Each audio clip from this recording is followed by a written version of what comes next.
Jaipur Literature Festival's fourth Samvad. We are proud to present Discovering Ancient Board Games with Irving Finkel. Irving Finkel is a curator at the British Museum in London and also wrote many books of fiction and non-fiction, including the bestseller The Ark Before Noah. He is an expert in the history of board games and deeply interested in the preservation of traditional games in India. Please welcome Irving Finkel.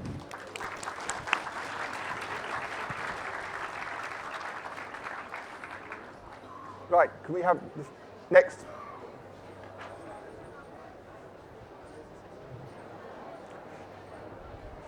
Well, hello everybody. It's true I am a curator in the British Museum. I don't normally admit this in public because when people discover that you're a curator, they tend to move away. So most of you are trapped, so this shouldn't be a problem. I'm going to talk to you about ancient board games and specifically about board games of India. And I want to start out by making one very serious point, that most of the great board games of the world have been invented in this country. Okay? Chess, I didn't invent them, don't applaud me, but this is very important. Chess and backgammon and parcheesi and snakes and ladders, you will see, I'll give examples of them, all originated in this country. So every boy and girl ought to be proud of this contribution to the world because it has done nothing but give pleasure. So this should be on your flag. It's very important. Can we have the first slide, please? All right, if you don't want to.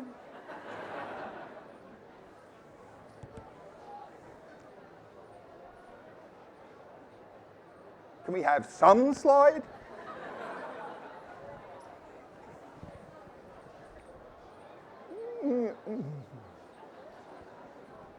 Okay, are there any questions?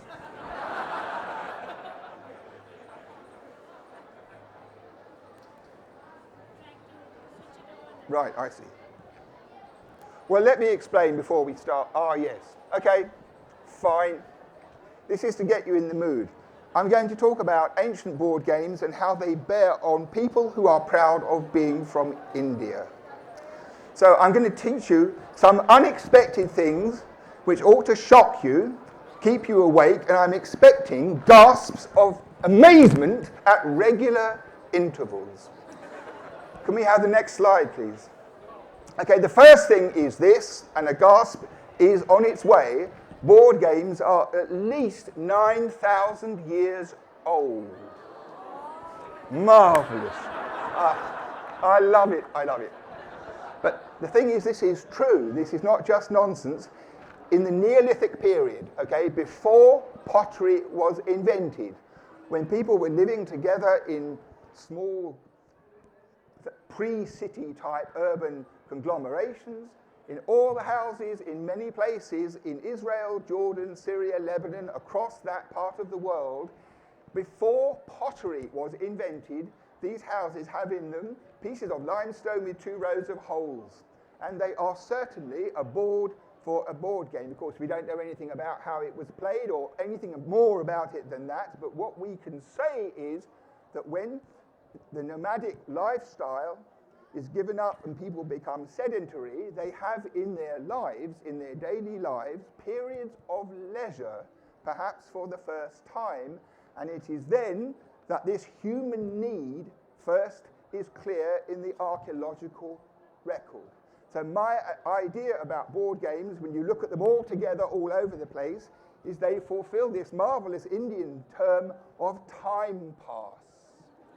And that is what they are for. They are a pleasurable way of filling time when there's nothing you can do, when it's too hot, or you are too lazy, or you have to look after your grandchildren. It's stuff like that. And already in 9,000 years ago, 7,500 BC or so, we can see human beings are doing this. And it's very interesting, because in my view, board games are one of the few things that distinguish Homo sapiens from, for example, gorillas. Because even simple board games are very abstract and very complex, and no gorilla ever played chess. Next slide, please. So that's the first thing. The second thing is that when a board game comes into existence, all the rough parts of it, all the inequalities, all the things that make it unsatisfactory get kind of creased and smoothed away so that the game itself becomes, so to speak, fair and balanced. And once you have a game with that property, they can last for the most unimaginable lengths of time. I'm going to demonstrate this. This is definitely gasp country. You see this round snake with segments carved out on the track. This comes from ancient Egypt. It was favored at the beginning of the Old Kingdom around 3000 BC, 2900 BC. Lots of Egyptians played it. And it's a rather interesting game because you have throw sticks to make the pieces move, and there are two kinds of pieces. There are marbles and lions. There are very few board games ever since then where people have had two kinds of pieces in a race game. So in about 3000 BC, the guys who built the pyramids, when they went home for tea, they had a version of this game in their house to play mehen, like that. Now, this is where it gets really interesting. After about 2700 BC, so after a run of about 300 years, this game disappears from the archaeological record in Egypt. So your Egyptologists, who are very narrow-minded and very, very boring, say, oh, it must have disappeared altogether from human activities, things like that.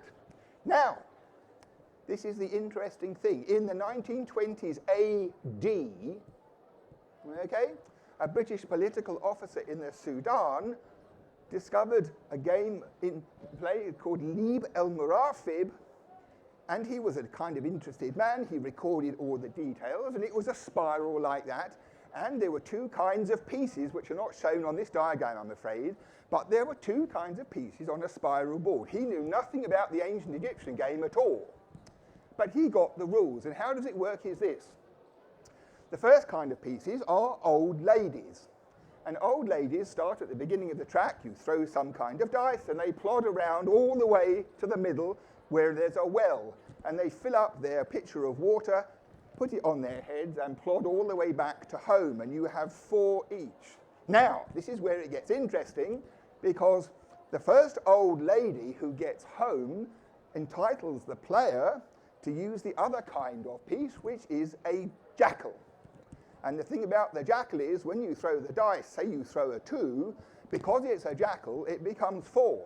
So they leap round the track, and the whole idea is that the jackals try and eat the old women. I don't know whether they were tough, but that's the whole idea of the game. So look at this. This is Sudan, which is part of southern Egypt, and after a huge gulf in the archaeological record, you have a game at one end, 3000 BC, with this very, very unusual device of two pieces where one is twice the power of the other, on a spiral where one is animate and one is a monster. They must obviously be connected. So this is an important principle, that you can have something point A at the beginning and something point Z at the other, where the things they have in common are so idiosyncratic and so unusual that there must be a linear descendant in between, which we can't yet prove from archaeology. I think this is a very significant idea. Next, please. Same thing here. You know this game. Perhaps sometimes you've seen ancient Egyptians playing a game called Senet. They have throw sticks down in the bottom. They have nice little pawns. They have smart boxes with the grid laid out on top. Now, next slide, please. This is something also rather revealing.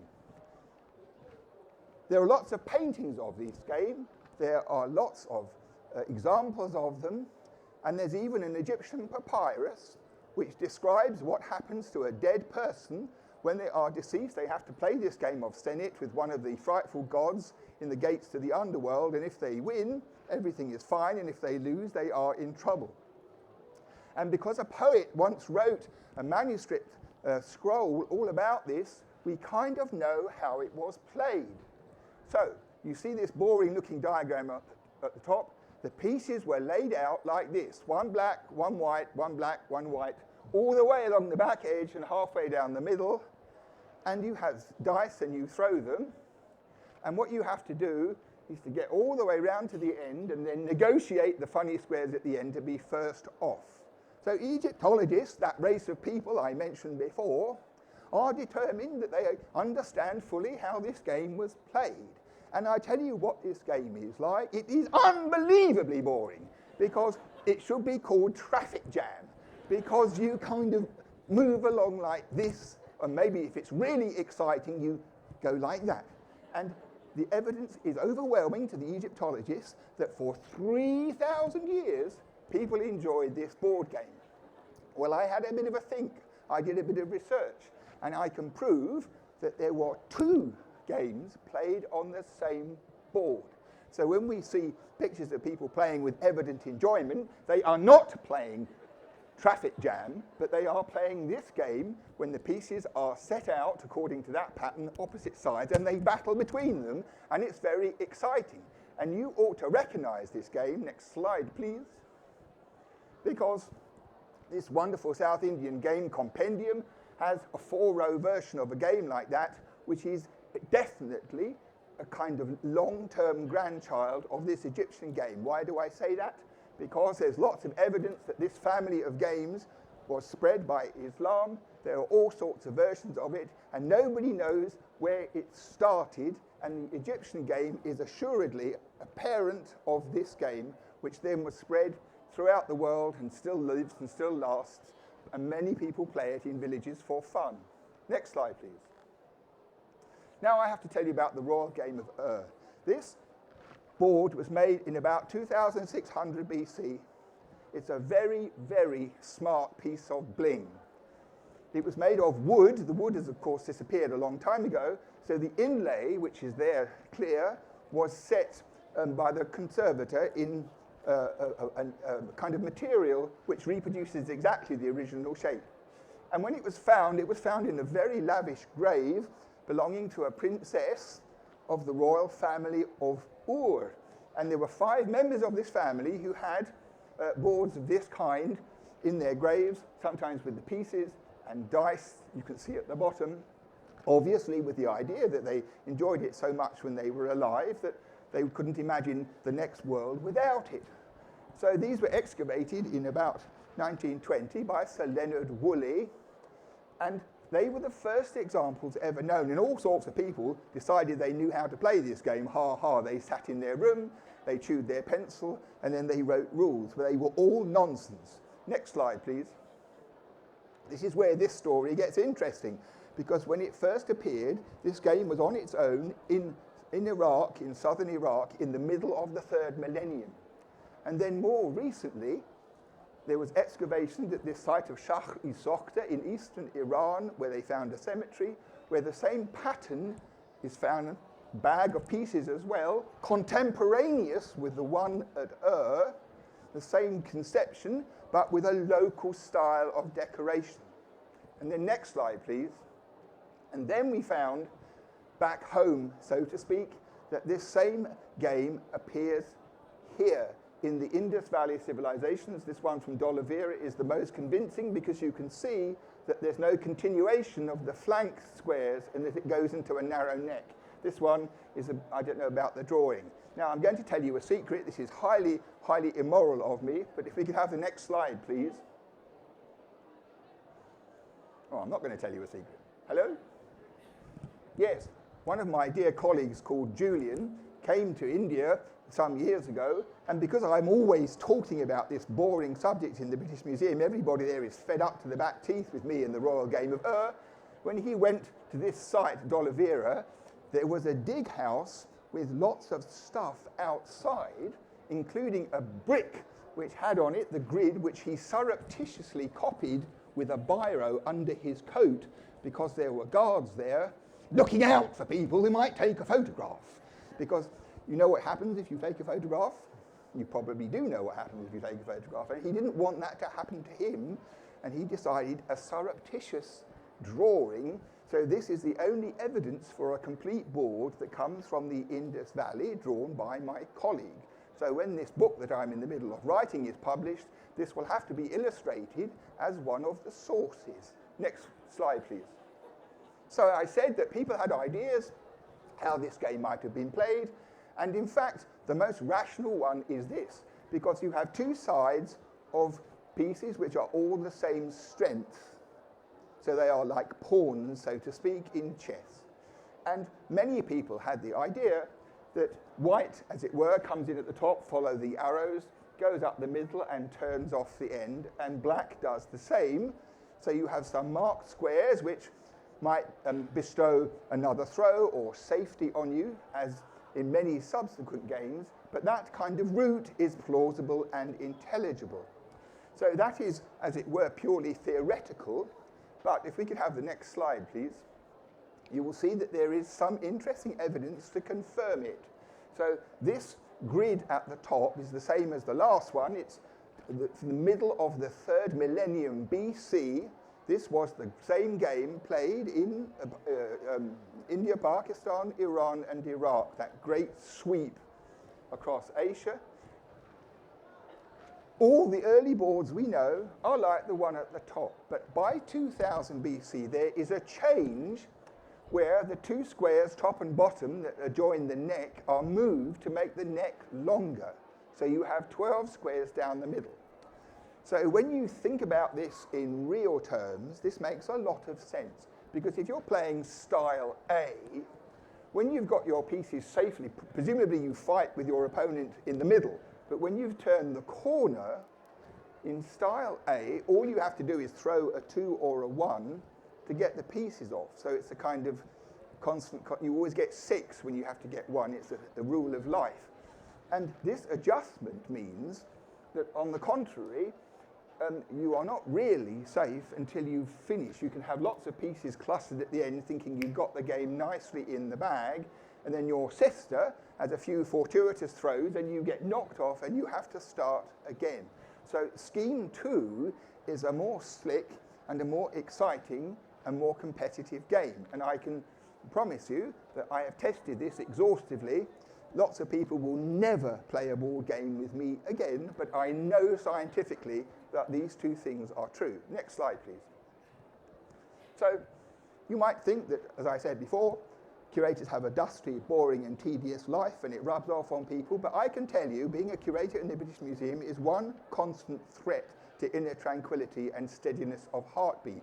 And a few years ago, after I first made the decipherment of how to play this game, which I'll tell you about in a minute, a colleague of mine found scratched on one of the Assyrian bulls, which used to stand in the gateways in Assyria, huge winged human-headed bulls. They had their great feet plonked on a kind of plinth, and the Assyrian guards in the 8th century had scratched with a blade on the stone this same kind of grid, so you could see that although it began with the smartest royalty playing the game, by this time it was a demotic matter that everybody in the markets and streets also played it, which is a revealing thing. Right, next slide, please. Next slide. Yes, now, I have a feeling that not everybody came to the boring talk I gave about the Ark before Noah when I showed a boring cuneiform tablet to people who'd never seen one before. So very fortunately, you have another opportunity to see one for the first time yourselves. This is my favorite tablet in the whole world. It was written in Babylon in 177 BC. So it was written by a famous Babylonian astronomer who made his living observing the heavens, and he'd obviously had an interesting conversation with a Greek visitor, because one day it occurred to him to think about the board game that everybody played that was scratched on the floor, that was a familiar icon, and he wrote this treatise about it, which represents the world's oldest set of rules. So in the 2nd century BC, we have a document explaining how to play the game, which we first found in 2600 BC. And it's a rather good thing because, you know, it started out with all the pieces being similar and rather boring. By this time, each of the pieces has its own value, and it's become a betting game when you win or lose all sorts of things. Can we go back one slide, please? No, back. Yes, thank you. And it tells you in this tablet that you have to use knuckle bone, astragals, as dice, not kauris like in India, or cubic dice or long dice, but these kind of bone dice. And it's rather interesting because one is the normal sheep size, which is used all over the world for this purpose, but the other one is a hulking great bone of an ox. And I won't bore you with the fantastically interesting material about how the scores work, but in order to play this game, you have to be able to get 2, 5, 6, 7, and 10, never mind what other scores you throw. So it's an interesting mathematical conundrum, how you can get 2 4-sided dice to generate these scores. I worked it out. I have now got my Nobel Prize for Mathematics in my pocket, if anybody wants to see it. If anybody wants the details, I'll be glad to see them afterwards. Next slide, please. Right, now, having deciphered this game, these rules, this was quite an interesting thing, because what I didn't tell you was that all over the Middle East for 2,500 years, boards were played everywhere in Egypt, Syria, Palestine, Jordan, Crete, Turkey, Iran, Crete, in all the second millennium cultures of the whole of the Middle Eastern world, this game was played. Tutankhamun had it in his own tomb. So we have this thing that starts in, I'm sure, in India, moves through Iran to the Middle East, spreads out over the whole Middle Eastern world where everybody could play it from the middle of the 3rd millennium, right? So it's exactly like chess. Later, it's exactly the same thing that a really good game, having grown up like a seed, spreads out like that, and everybody who sees this game thinks it's a really good game, and they learn it, and it goes and goes and goes. So I was very excited. I've got the world's oldest rules, the world's most beautiful and played board game. Why don't we make a replica, I said, and publish it? Because the world was full of mad replicas with stupid rules. And I won't tell you the whole sad story, only this, that the British Museum Publication House arranged for me to meet the whizzy American who'd been brought in to deal with marketing, and we had a long session in my office about how marvellous it would be to do this. We can make rules and people can play this old game like it was done in antiquity, and the museum will make lots of money and we'll all be happy and everything like that. And she didn't say very much. And I never saw her again, because the following day she took an overdose, and that was it. And I've never known, because it didn't come up during the inquest, whether I was regarded as being responsible. Next slide, please. Okay, so let me just recap this, that we have the board, we have 2,500 years, we have the rules, we have everything. Everything is fine, and everybody feels this is a great discovery. Then my life changed in a very serious way. I don't think my wife Joanna is here. We once went to India. We once came to India, I should say, since we are now here. And after our work, we went on a trip, and we went to Bhubaneswar in Orissa. Now, what I'm going to tell you now is the literal truth, okay? No exaggeration, no poetry, no excessive feeling. When we got to the railway station, it was very early in the morning, too early to go to the hotel. And there were lots of old gentlemen with very thin legs and rickshaws competing for our attention, and eventually the feeblest of them somehow won. So we got into this rickshaw, and he said, I'm going to take you to this temple. And I'd never been in an Indian temple before. Or to put it another way, this is my first Indian temple. Okay, so we get out of the rickshaw, we walk through there, which is the entrance to the temple, and there was a courtyard. And there on the courtyard, next slide please, probably can't see it, carved in the stone, as if specially waiting for me, was this same design in the middle of an Indian temple. What was it doing there? So I asked the guy, the attendant, whose foot you can see at the very lowest on the right, and he could see there were other games on the floor. He told me this game was that and this game was that, but with this he didn't know it was a game. He said it was a design for a building. So whatever use it had was long vanished, but this was inexplicably, slap bang in the middle of India, this game, which we found all over the Middle Eastern world and in Mohenjo-Daro. So what does that mean? It means that just at the same time that the Mohenjo-Daro game went west, it also stayed here. It stayed here. And this must be descended from the game in the Indus Valley sites. Of course, we can't date this. It's impossible to date things scratched on the floor, but it's a jolly important bit of evidence that the game didn't disappear in this part of the world, but survived. Next slide, please. Then we went to Sri Lanka. We had a job to do. We went for a little holiday. We went on a drive. We got out. This was my very first Sri Lankan stupa. Okay, not the second, not old hat, another stupa, my first. And we go there, and they are at that very moment excavating the grass which had grown over the original pavement of the temple, and all over the floor of that temple there were grids for this game, all over the floor.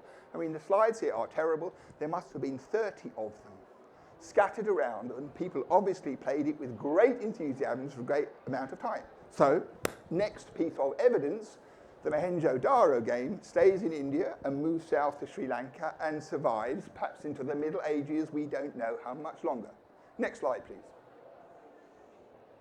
Then this happened. This really was something, because this board comes from Cochin. It's for a game called Asha, and it was played exclusively among a community of Jews who live in Cochin, or used to live in Cochin, and it was brought back to Jerusalem by a team of anthropologists who were sent to Cochin because almost all the Jews had left or died, and they wanted to preserve some of their culture. And they brought this board back from there to the British Museum. I mean, to the, it should have been the British Museum, to the museum in Jerusalem. So this board appeared out of the woodwork from nowhere and has the same layout. It has cowrie shells, because that's an Indian thing. But nowhere else in India in modern times has this board ever come to light. So the ones on pavements, no one can date them. They could be from the 12th century, they could be from the 15th century. Nobody can date such things. But this was a living object from a living community. So it seemed to me it was a really important thing to do, to find out whether anybody from Cochin remembered how this game was played, because it seemed to me it must ultimately be the same thing that we're talking about. Next slide, please. And a miraculous thing happened to me. It's a very long story, but I met this lady, Ruby Daniel.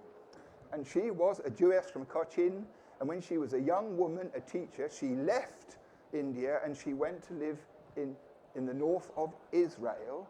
And eventually, I got hold of her. I found out about her, and I went to meet her. And I did something typical boring museum stuff. I thought, if I find someone who knows this game, these are the special questions that they have to answer. So I typed them all up with a space for the answer. So I brought this questionnaire with me, and I went with my sister, in fact, to visit this Ruby Daniel. She was very old and very courteous to us, and she took off her glasses and started reading this questionnaire, and she said to my sister, "Who wrote this?" And Deborah very loyally said, "Oh, I'm not sure." Actually, of course, it was me. And Ruby said, "Look, this is stupid. I'll tell you how to play." And she sat down at a table and she wrote out the rules as she had them.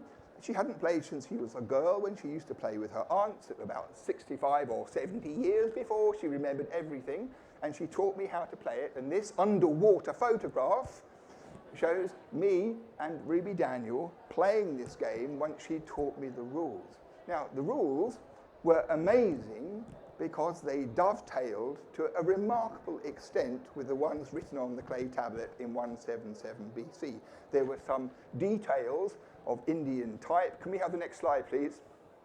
This is a really intimidating looking thing, but the really important point is that the Jews in Cochin, for dice, used cowries like everybody else does, and these are the scores that she told me about it, and she told me about the route and all the details of play.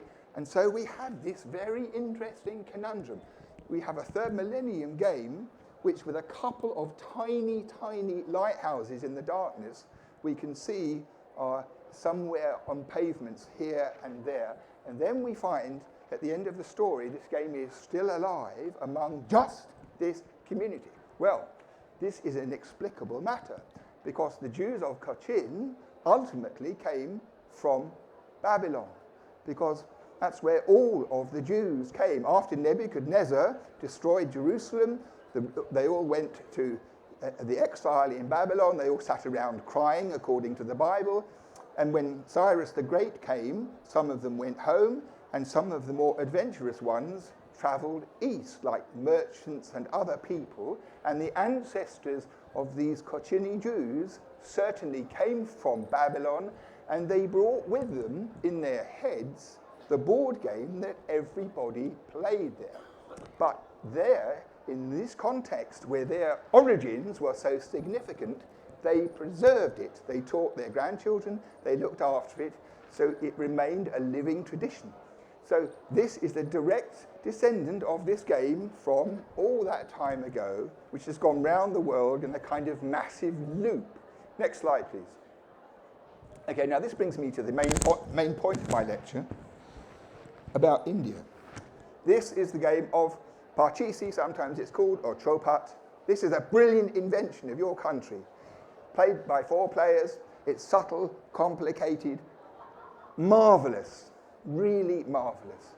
And nobody quite knows when it began here. The earliest evidence is from the court of Akbar, who had one laid out at Fatehpur Sikri. His Abu Fazl says that it was here already before the Muslims arrived, so it's an old Indian thing, but we don't know from archaeology how old it is. I love this game. I'm really, really interested in it. Next slide, please. As you can see, pretensions of royalty are noticeable among many English people, and this is me looking contemplatively at Akbar's table and wondering whether I dare sit on it. So this is the court board that was laid out, and I've been collecting dice, pieces and boards for this for donkey's years. I'll show you a couple of pictures, but one of the things which has always irked me is the following, that Akbar used to play with 4 groups of 4 very beautiful girls in distinctive colour clothing, and I don't have any of those in my collection. So if you see any, let me know, I'll be interested. Right, next slide, please. So the thing is, among other points, that this game started off as a very high social matter, a very aristocratic thing. Lots of Maharajas played it. Some people drove their courtiers mad having to play it. But in the end, it went through an evolution where taxi drivers will chalk it on the floor in a Calcutta market. And I see to my delight that this game is alive in this very city. So this is a fantastic thing. And when you start to collect pieces from all around the country, it makes, from a museum point of view, a blissful discovery. Next, please. Here is a sampling of some of these boards. They're sometimes on very cheap cloth. My favourite ones either have blood stains on when you have a really good game, or alternatively advertisements for potatoes on the back and things like that. And some of them are gold wire on velvet, and every kind of design you could possibly imagine exists. And nobody in this country has ever done anything about this. There ought to be, and I repeat, ought to be a museum somewhere in this country where this stuff is collected. It ought to be rescued. You know for why? God created a whole load of special venomous insects who love chopper boards. As a matter of fact, there is research to be done because some beetles prefer mauve dye, some prefer green. So occasionally you get a board with a whole load of patchy squares that have been eaten by a very picky beetle. And what happens is the dice get made into earrings and the pieces get thrown. As a matter of fact, there are Parcheesi pieces over there with holes cut in the top holding little labels. I mean, this is outrageous. I'm going to talk to the management. So I repeat, this is a very significant thing because these games are disappearing. People don't play them anymore. The materials get recycled, and it's an absolute treasure chest of material of cultural interest for 100 reasons. So somebody here, some young person who thinks, I'm going to be a curator one day, having seen how exciting it all is, this is something to do. Next slide, please. This, for example, part 2 of the propaganda, these are Indian dice. Now, in England, there's only one kind of dice. It's got 6 sides and it's got holes in it, and it's quite difficult for anybody to get very excited about them. But here, there's every kind of possible variation in existence. For example, those round ones, they're made of of brass. They're very heavy. And you know how often when people play board games, they get a bit overexcited and they feel rather strongly and they get rather resentful and they sometimes throw things? Well, those things are really lethal. And we have stick dice and all sorts of varieties in between. I love this stuff. Next slide, please. Finally, we have also to match a whole range of different kinds of pieces. Glass, ivory, bone, silver, gold. And they make the most beautiful exhibit in a museum case. And they are all attached to a certain regional pattern. So the thing is to study them in this kind of way while it's still possible to record this stuff. I can't do it very easily from London. The fare is very expensive. I don't know all the languages. Somebody here needs to take responsibility for this. Next slide, please. So, a few more points I want to make. During the British Raj, if I'm allowed to mention that, some enterprising person discovered about this game in India, and they went home, and a big company called Jakes produced this board, Pachesi, in about 1850, and this is the first time this game came into the attention of the British public. What happened was this. When it first arrived, it had arms of 3 by 8 squares, like you have in India. And the rules were so complicated, they went over 2.5 pages. And the people who had their finger on the pulse of commerce, even in the middle of the 19th century, thought these things represented a snag. So what they did is they cut 3 rows of squares off the end, and they tore up the rule book, and they came up with an alternative. And this was the alternative, that you sit down with your children at the table, and you get your dice cup, and you put a dice in the top, and you rattle it, and you throw it on the table, and you get 3, and you go 1, 2, 3. And you can play all afternoon without the slightest response of your inner soul. They took out of it all the qualities which made it such a massive discovery in India. I'll give you one illustration of why it's so amazing. You can throw your dice repeatedly until you make a particular throw, which means it's the end of it. So you might, if you're lucky, throw 4 or 5 times and have a huge number, 87 or something, at your disposal. And then it's up to you to use the score as best you will. So you can take 6 for this one, 9 for that one. And I've watched players, like a good anthropologist with my notebook, watch players doing this, and they play with such wizardry, it is impossible to see what they're doing. And it seems to me, it's incredible. They can make these calculations, they move everything, and nobody says, hey, just a minute, how do you know? Because they all do the same thing. And it makes you feel so stupid. I've been trying to find out about this game for about 3 decades, and when I actually see people playing it, I'm completely lost, as if I've never seen it before. Next slide, please.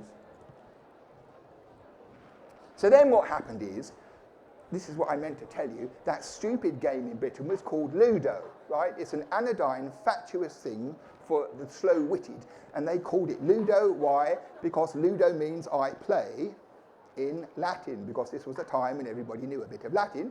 For example, dogs are always called Fido. You know, in cartoons, dogs are sometimes called Fido. It means I am faithful, because dogs are supposed to be faithful. So this was called Ludo, meaning I play. And some villainous and wicked person, I don't know who and I don't know when, but motivated by the same low commercial tendencies, re-imported Ludo back into this country. And I've seen families happily playing Ludo outdoors. I've seen grown men playing Ludo, oblivious entirely to the fact that it is a disgusting remnant of something which they should be, like Maharajas, full of pride about, because it's such a damn good game. And this is sad to me, and you can get an idea, really, about how low they will sink, because this board is made of some villainous plastic. It's absolutely, you feel, it's carcinogenic, whatever it's called, carcinogenic in about 9 different ways, but you're reassured by the fact, when you buy it, that it's washable. So what they expect to happen, I don't know. Next slide, please. Now, I could actually go on talking to you about board games for the rest of this conference, but I just would like to add this by the side about snakes and ladders, because in the same way, the English game of snakes and ladders is just a matter of luck. There's no strategy, there's no planning, there's no skill, you just throw the dice and move up and down. But the Indian game, as the ancestor of the game, is a whole different animal, and in this case, was allied to a kind of some level of family religious teaching. because among Muslim, Jain, Buddhist, and Hindu tradition, there are various examples of boards surviving from the 18th and 19th centuries, all slightly different.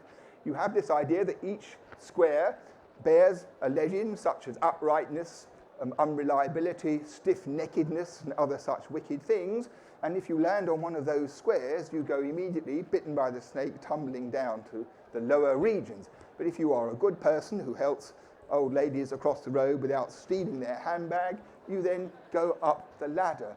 So I don't know whether this was ever a serious religious thing, but I visualize it in the following way. This grandmother-grandchild thing, they're playing this game, and some child goes down the snake, and the grandmother says, you see, I know you broke the window, you didn't tell us, but you see what happens to naughty boys. And it has some feel of it like that to me. It's a rather friendly thing, rather than something very austere and disciplined. Next slide, please. So, I just want to tell you something really daft.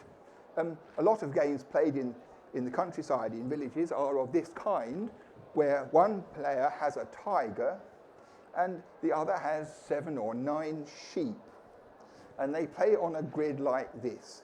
And it's an interesting thing, because when you see a game like this, there's one tiger and all the other sheep, you think, oh, well, the tiger's going to win every time because tigers are so fierce. And the way it works is that if you're on a square and you're the tiger, next to a sheep and the square behind is free, you can jump over and you eat the sheep. But if the sheep play cleverly, they can all move together very, very slowly and trap the tiger in the corner, so he is powerless. So this is an interesting thing, because this game has been played all over India in many different versions, different animals, different numbers, but it's a really deep-seated thing. And the important thing about it is that it comes out of a realistic landscape, because having flocks and protecting them from tigers has been, for many people, a long-term preoccupation. And it always seems to be very interesting that an abstract board game is derived from it. When you think, perhaps, if you were a shepherd looking after your sheep, you might prefer to have something with nothing to do with sheep or tigers or looking after them. But that's not how it works. And can we have the next slide, please? Okay, don't panic. Actually, by nightfall, we'll be through, no problem. Thing is, in India, people scratch boards in suitable places everywhere, wherever you go. All temples have them by a wall where you can sit in comfort. They are found on steps. They're found in railway stations. They're marvellous. Of course, we can't date them, but when I was first here with Joanna, I spent all the time looking for these things wherever we went. And when we went home, Joanna showed a whole load of pictures to relatives of ours, wonderful colour images of landscapes and temples. And I said, when did you go there? And she said, you were next to me, you know. You spent the whole time walking around like this and you never saw anything else. And this is true. I tried to make lots of images of these things because they are everywhere to be seen. But the reason I'm telling you this is, firstly, I want you all to keep your eyes open. When you take photographs, you can just send them to me in the British Museum. We just need a grid mark photograph, reconstruction, plaster cast, all that kind of stuff. Also, a couple of native players with rules, put them all in a big carton, send them to London. So once, some years ago, I was invited to the Asiatic Society in Calcutta to talk about this kind of stuff. And it was a big old building, and I was walking up the staircase, the central staircase, and between the 2nd and 3rd floor on a step. This was actually engraved in the middle of the building, the very building where I was supposed to be infusing these Indian scholars into an investigation of this material. So there you are. Right, next slide. Okay, I've made a few big sweeping claims about survival, and I just want to give you something to think about. If a game can last a long period of time, and if a game can move across the world, emerging in one place from somewhere else, how can this actually happen? What are the mechanics that make it possible? And when you think about it sensibly, there are not many of them, but they are all very credible. So, for example, mercenaries. Because you imagine the soldiers who work for Alexander the Great, they start off in Macedon, they know Macedonian games, they go all around the world, they have... Oh, that's good. We've got another 2.5 hours. That's very, very, very appropriate. Okay, so you can imagine that mercenaries, and the thing is, if you're a soldier and you go in a bar, and someone's playing a game, you can learn to play the game with a minimum amount of language. Or you just watch, and then you get some money out of your pocket, and before you know where you are, you're embroiled in the game. So mercenaries who travel, they carry stuff in their heads, not in their rucksacks, are a good thing. Sailors are another, who go around the world. They meet people like themselves, they drink, they have times in bars, and they play board games. And someone meets someone with a better board game, they think that's rather interesting, and they learn it, and off it goes. And traders, of course, in a caravanserai here, these are the same kind of people too. They will be a transmission means, sometimes across continents, unnoticed by any official view. Next slide, please. And then, of course, we have missionaries, altogether a different kind of animal, meddlesome, troublesome, and things like that. But Lord knows what they've been responsible for, but they might once in a while have done some good and taught children how to play a board game. I think that's it, is it not? So to sum up, I just want to say basically three things. Firstly, that this mechanic which allows board games to travel is best understood like this. If you have a full pint of milk and you drop it on the floor of the kitchen, the milk goes everywhere and no force in the world can stop it. So when you have a game like the Royal Game of or backgammon, or chess, or Charpot, or one of those games, which is a really good and functional game, that is how its career will evolve. It will go everywhere. And if the Pope tries to stop it, or terrorists try to stop it, or anybody else tries to stop it, they are wasting their time. That's the first thing. The second thing I want to say is I'm dead serious that somebody in this country ought to be interested in this stuff and ought to rescue this information, because I can't do it in London. And my third point is this, that I've only been here for one time in Jaipur, and everybody tells me that the Jaipur festival gets bigger every year. So this seems to me a very good point, because what we should do, and I intend to come back as soon as possible to advance this plan, is for it to continue to get bigger every year until it takes over the whole of Jaipur. And then when you've done that, you then move into the next state.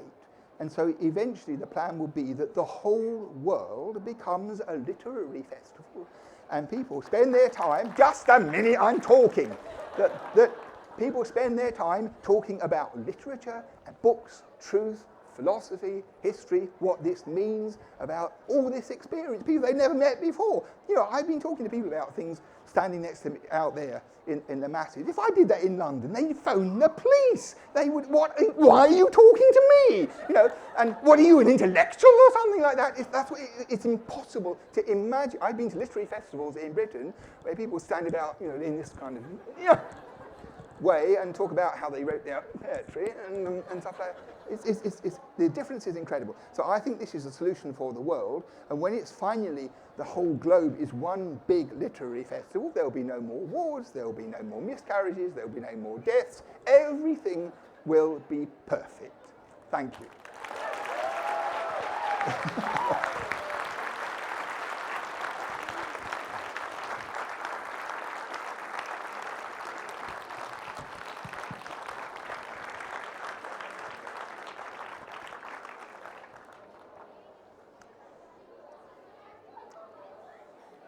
Are there some questions? There's supposed to be some questions. Oh, thank goodness. I have a question.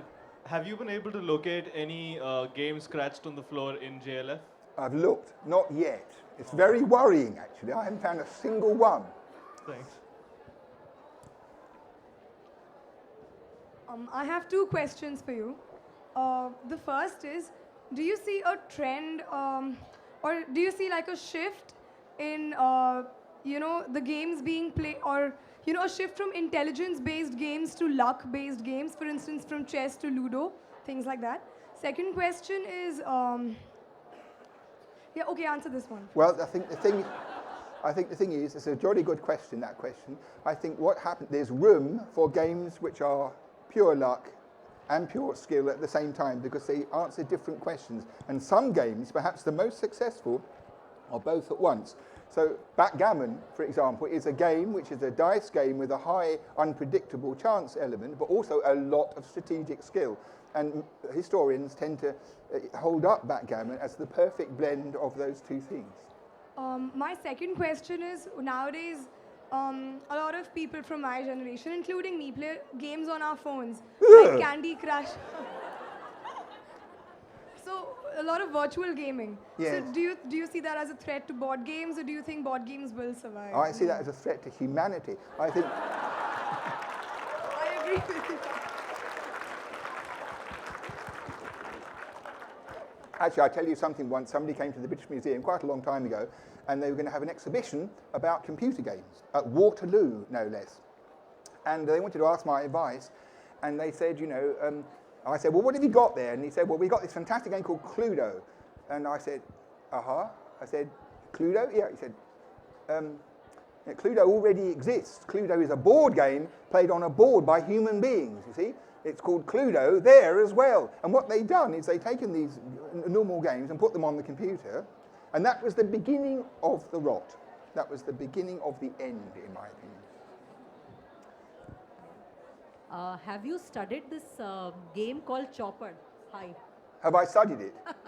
This game called Chopper, which yeah. In Mahabharata, is it similar to the game that you spoke about today? Well, I noticed that it's widely assumed that Chopper is the game in the Mahabharata. Now, I don't know whether that is, it's not provable archaeologically, because there's a game with nuts, is there not? And the thing is this, in the context of the Mahabharata, how many people are playing the game? I don't know. Do we know? Maybe 4, 5, 6? Is No, it more only than two?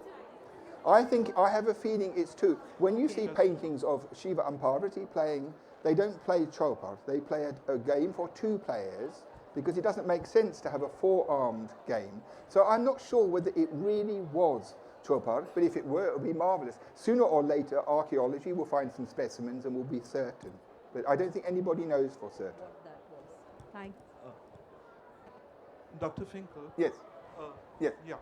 The movement of chess westward has been very well documented. Yes. The changes in the rules, Yes. the Arabs doing things with the bishops, and then the Queen Spanish and, doing things with the queen. Yeah. The movement eastward into shogi and waiki, the Chinese and the Japanese versions. Yes. Do you have a take on how that happened? Because I'm sorry, I've played chess for a living. Right. So Well, my view is this, that I believe that chess originated in India by the nature of the pieces which correspond to the Indian army.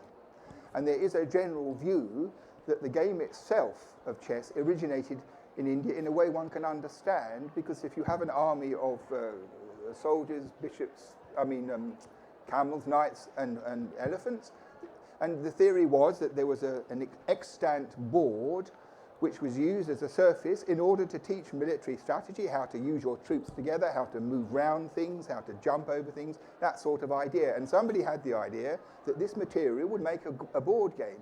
And the thing which supports this, which I don't think anybody can really countermand, is the following thing. That the theory is that there was a game board called the Ashtapada, which existed in India. In literature, we know about the Ashtapada. And the thing is, that game had among its 64 squares some which were marked with a cross. Now, Indian chessboards today very regularly have on them patterns of crosses, sometimes only a few, sometimes many, and it's played by people playing chess on this board when it has nothing whatsoever to do with the original chess game. You don't have marked squares on a chessboard. So this original feature predates chess, but chess was, I think, adapted for it. As for China and Japan, when you look at the nature of the boards and the specific details, they seem to me to be much more likely to be derivative and to be experimental in that part of the world, as I see it. So I'm very conventional about it, but I don't see that it can be toppled. For people who say that chess might have been invented in China and so forth, I don't think there's any likelihood of that being true.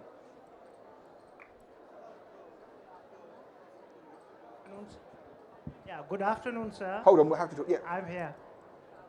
Good afternoon, sir. Yes. There are two things I want to mention. Oh, One is, oh God, yes. a month ago or maybe a little earlier, the newspapers carried a news item that the Indian Army wants to promote a game which the ladies of the Indian Army officers used to play a long time back called Mahajong, and they would like to Mahjong? Mahajong. No, Oh, really? yes, and they want to promote it again with the families of the Indian Army, especially it keeps the brain very alert. So that is one. Yes. The other two things, sir, other thing I want to mention is there's a young lad in Jaipur. He has got a congenital muscular dystrophy, and he's designed a chess game board for more than 8 or 12 people to play at the same time. Goodness. And he lives in Jaipur. He's a student of the Delhi Public School here. So Gosh. your take on what Mahjong can be, you know, you didn't mention that, and would you like to be interested in meeting this young lad at the school? Well, who's invented? I'm very interested to discover that lady soldiers spend their time playing Mahjong. I'm rather surprised about it. Anyway, Mahjong is a game which originated in China, and it is played with tiles when you have to build a wall and take the pieces off. And in fact, it's a game, it's really a card game. It works like many card games, but it has these beautiful bricks instead. So people don't think of it as a card game, but the way it works, there are suits and you win things and you put them in the middle. And it's a very exciting game with a lot of pleasure involved in building the wall and playing around with the bits. And there was a big craze for Mahjong in America about 1900, and in Britain in about 1920. It was incredibly popular, and then at a certain point, probably the Second World War, it disappeared entirely from public use, and hardly anybody ever talks about it anymore. But it is a very good game, and it's a good game because 4 people can play. And when there are a lot of people with nothing to do, that's better than 2 people. And also, I'm very impressed to hear about this boy. Is there anything about it on the internet or something, that this invention? Your pupil? I read news items on him, but I'm sure he can be located. Okay, you know, we'll talk afterwards. I'll be Yes. glad to hear. Yes, good. Hello, sir. Have you seen this movie called Shatranj Ke Khiladi? No. Because it's an Indian movie when in 1850, when Awadh was being annexed by British in India. So it shows the story of 2 noblemen just playing chess all the time. Oh, right. And Awadh was being annexed and they were just playing and they were not fighting. Right. So the time pass took over the main vocation. Yes. I mean, that's what happened. But I think if you are into board games, you must watch this movie. I think so, yes. Could you please tell us something? Here, Where are we? in the back. In the back. Yeah.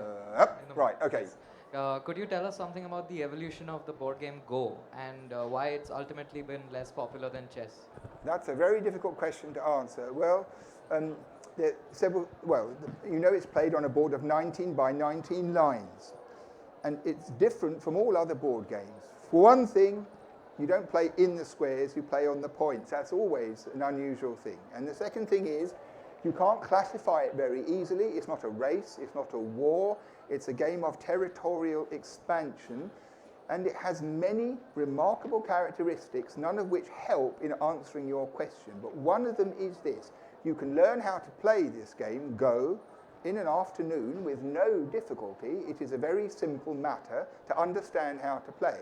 And what happens is people do that, they learn how to play, and then they spend the rest of their lives trying to do it properly, because it is a very deep and complex game. There are people who argue that it suits what they call the Eastern mind, that when people used to say things like that, better than the Western mind. I don't believe that can possibly be true, and I don't think many Japanese or Koreans do either. For quite a long time, the world champion has been an American, and that upset everybody rather deeply. So I don't know what to say. I don't know what to say. It's never made a kind of a transference across in a popular way. It's the sort of game that when you're at university is played by people who do physics or subjects like that. You know, nerds. The sort of people that people shudder away from even more than curators. And it has that kind of association that people who play Go they look like Go players. I've heard people make these kind of remarks. I mean, I don't know what you can do about it, but the real answer is completely unfathomable to your question, I think. Is that it? Well, excuse me. How do you, in the ancient and prehistoric game boards, how do you, or how does one decide between counting mechanisms and the games for pleasure? That's a very interesting question. Well, in these Neolithic things, the houses are very simple, and if you have a village where everybody has one of these matters, and when you have other games which are 2 rows of holes as an established pattern, it is much more likely that they are something of that kind, because I can't envisage why in 7,000 or 8,000 B everybody in a village would have to have a counting board, because a counting board is really for a supervisory function. Maybe other people might have one, but on the whole, the distribution suggests something more domestic in function, much more likely to be a game, I think. But it's not proved. It's a very fair question. Is there an ancient form of Scrabble or crossword? Right here. Sorry, yes? Is there an ancient form of Scrabble or crossword? No. I'm jolly glad there isn't, but there isn't. Yes. Yeah, over here. They were invented in America at the end of the 19th century. Or Scrabble was invented in the 20th century, in fact. Excuse me, over here, to your right. Right. It's actually along the lines of this gentleman's question over here. Yeah. Have cultures shown a tendency to go to develop war games? I mean, games more along the lines of war and so on, like chess, as opposed to games that are simply, as you said, the word that we use over here, time pass. Well, the thing is, most of the games in the world before chess was invented were race games, when you have a track and you have rules and you have 2 players and they compete to be the first off. So intrinsic to those games, there is a kind of opposition. There's a kind of contest even there to be the first. Oh, I got home before you, you're no good, sort of thing. So there's an element of contest in all board games. And the war game, like chess, which is actually modelled on the army and has characteristics of warfare, is the most extreme development of the contest element.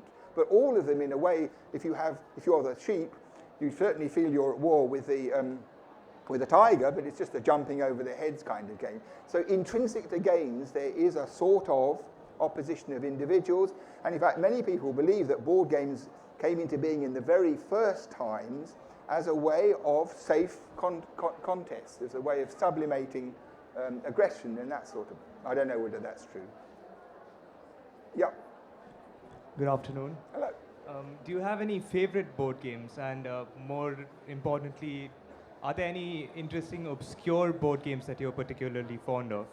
I'm asking because I'm a bit bored of Scrabble and Monopoly. Well, actually, Monopoly is the game I hate most of all, because except I have 5 children, and there was a time we went through a Monopoly phase. I should tell you about this. It might come in handy if you live in a house with other children who like playing Monopoly. The best way to do it is for all the players to gang up on one of the children. Okay? So there are 2 or 3 things you can do to make it really, really, really annoying when they have to pay you, which is when they scrabble together and get the money and hand it over reluctantly, you count it 6 or 7 times. This really puts salt in the wound. So this is standard procedure, but on top of it all, there is what we once did to my son Harry. He's never forgiven us, even now. You know that thing with community chess when you turn it up and it sometimes say you won a beauty contest? That's the one I usually get myself, of course, but all those sorts of things. Well, there's one when you have to repair hotels. So what we used to do is wait to see how the game panned out, and then as soon as this poor boy got some property, we always filched it somehow on top of the pile so that he got it repeatedly. And you can't accuse anybody, you just think it's bad luck, you know, 3 or 4 times or 5 times, all this money going out. So the whole idea is this. We formulated an unwritten rule in the house. So 5 children work on this game and me. A really successful game was this. that things reached an explosive point when the victim in question stood up, kicked the board, ran out of the, I'm never going to play this game with you again, I hate everybody. And if you got that done, it was a really good thing. We used to keep in the lids scores of when we pulled that off. So the thing about Monopoly is it celebrates the lowest kind of human ideas in the most successful way. So all you can do is get your own back. Right. Final question. Yeah, so all the games that you've mentioned so far, they're all descendants of ancient games. Yes. Has there been any significant game which has been invented in more recent memory that you think is worthy of, carrying forward the legacy that could be remembered going forward in recent memory? It's very difficult to assess this now because what happened is in the 18th century AD, industry and commerce got their hands on board games and they changed everything. So what happened was they want to sell things, they invent what they claim to be completely different games, which are just the same device with a different lid. And there's all this commercial stuff that's muddied the waters, so it's really hard to see whether anybody's ever come up with anything which is likely to last forever. The thing about Monopoly, the serious point about Monopoly is this, that if you think of it, if you're a Martian observer and you see people playing Monopoly, you think it's just a race game that never ends.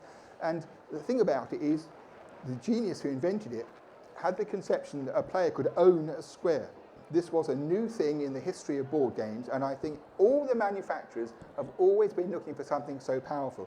So there are lots of modern things, but I don't like them because they're all driven by the urge to make money. And the other thing is that once the modern world got their hands on it, rules became rules, and all the kind of innocence of the matter evaporated and everything became restricted. But I think, I don't really know much about the most modern things. There's a game that people tell me is really good and really exciting, and I can hardly stand to read the rules. It's so tedious. So I really can't answer that question. We have to come back in 100 years, and then we'll see what was the good one. Brilliant. Right. I think we're through. Yes.